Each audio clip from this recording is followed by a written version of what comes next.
ගුවන්විදුලි සංස්ථාවට වසර 100 පිරෙන දවසට අපේ මේ 24 පැයෙහි දින 100 පිරෙන විදිහට. ඔව් ඒ කියන්නේ මේ හරියටම දැන් නේද පසුගිය 16 වෙනිදාට දින 100යි. අනිවාර්යෙන් දැන් අපි දින 100ක් දින 100යි දැන් දවස් 4ක්. ඒ කියන්නේ 104 වෙනි දවසේ තමයි අපි මේ ඉන්නේ. ඒ නිසා දැන් අපි දුරකථන අංකය මතක් කරන්න අවශ්‍ය නැහැ. ඔන්න කියනකොටම නාද වෙනවා. ඔව් ඔව්. දැන් ඉතින් ඇත්තටම දුරකථන අංකය WhatsApp අංකය මතක් කරන්න අවශ්‍ය නැහැ.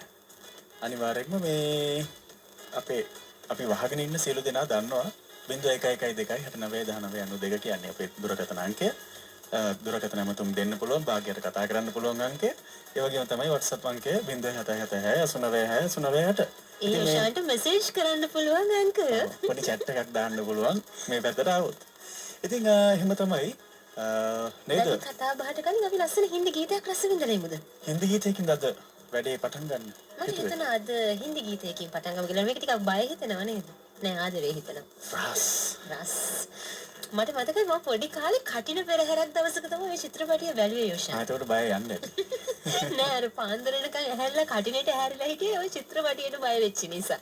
ඒ කියන්නේ මේ ඇත්තට ඒ දවස්වල මේ ෆිල්ම් එක නේද රාස් කියන මේ හින්දි චිත්‍රපටිය ටිකක් උන්මාදයක් වෙලා තිබුණා වගේම නේද හැමෝම කතා බහට ලක් වෙන හොල්මන් වුණත් හැමෝම බලපු ඕකේ වර්ෂන් 3ක් තිබ්බා.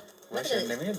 සීරියස් 3ක් තිබ්බා. එක දෙක තුන කියලා නේද? 2001 රාස් චිත්‍රපටයේ ගීතයක් තමයි අපි මේ තෝරගෙන තියෙන්නේ. ඔය මේ සාමාන්‍ය ෆිල්ම් එකක් ඇවිල්ලා ඒක ජනප්‍රිය වුණාම ඒකේ දෙවෙනි කොටස තුන්වෙනි කොටස කියලා එනවනේ. හැබැයි කොච්චර ආවත් බොහෝ වෙලාවට ඉතාලම කලාතුරකින් තමයි පළවෙනි චිත්‍රපටයට වඩා දෙවෙනි චිත්‍රපටය මිනිසුන්ගේ ආකර්ෂණය ආදරය දිනාගන්නේ.